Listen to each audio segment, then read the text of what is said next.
Right. నేను మీ మాధురి. మన హిందూ పురాణాలపై జోక్లు వేయడం ఈ జనరేషన్ వాళ్లకు సరదాగా మారిపోతుంది. పిల్లలకు మన ఇతిహాసాల గురించి చెప్పాల్సిన పెద్దవాళ్ళకు కూడా ఏమీ పట్టనట్టు ఉండటం కూడా పరిస్థితి తీవ్రతకు అద్దం పడుతుంది.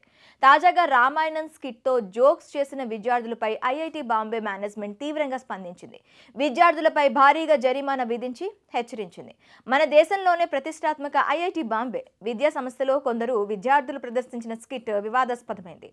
పవిత్ర ఇతిహాస రామాయణాన్ని అపహాస్యం చేసేలా వారు ప్రదర్శించిన నాటకంపై పెద్ద ఎత్తున విమర్శలు చెలరేగాయి. దీంతో యాజమాన్యం వారిపై చర్యలు తీసుకుంది. ఒక్కో విద్యార్థికి 1,20,000 రూపాయల చొప్పున జరిమానా విధించింది.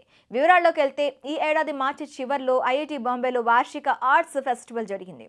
ఇందులో కొందరు విద్యార్థులు రాహోవన్ పేరుతో నాటకాన్ని ప్రదర్శించారు. రామాయణ ఇతిహాస ఇతివృత్తం ఆధారంగా ఆ స్కిట్ వేశారు.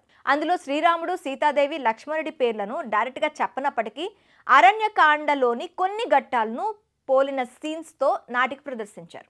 ఆ తర్వాత నాటికకు సంబంధించిన దృశ్యాలు సోషల్ మీడియాలో వైరల్గా మారాయి. ఐఐటి బాంబే విద్యార్థులు ప్రదర్శించిన నాటికలో ఉపయోగించిన భాష, హావభావాలు అనుచితంగా ఉండడంతో ఆ స్కిట్పై విమర్శలు వెల్లువెత్తుతున్నాయి. పవిత్ర రామాయణాన్ని కించపరిచారని, సాంప్రదాయాలను మంటగలిపారని నెటిజన్లతో పాటు పలువురు పెద్దలు కూడా ఆగ్రహం వ్యక్తం చేశారు. దీంతో ఐఐటి బాంబే మేనేజ్మెంట్ చర్యలు చేపట్టింది.